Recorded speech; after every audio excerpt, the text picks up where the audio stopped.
While a power or energy sensor can measure average or instantaneous laser energy and power output in joules or watts, a beam profiler measures and displays the spatial distribution of the power intensity across the face of a laser beam.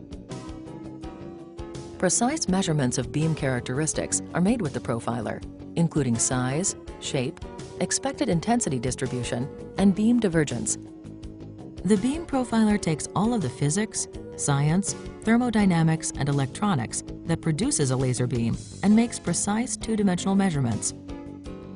Spiracon's beam gauge software presents 2- and 3-dimensional real-time images of the beam that are visually easy to understand. Historical methods of measuring a laser beam include burn papers, wall projections, fluorescent surfaces, and acrylic mode burns.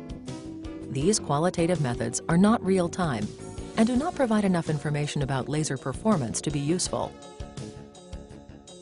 Electromechanical methods to profile your beam include knife edge, spinning wire, camera-based, and scanning slit instruments.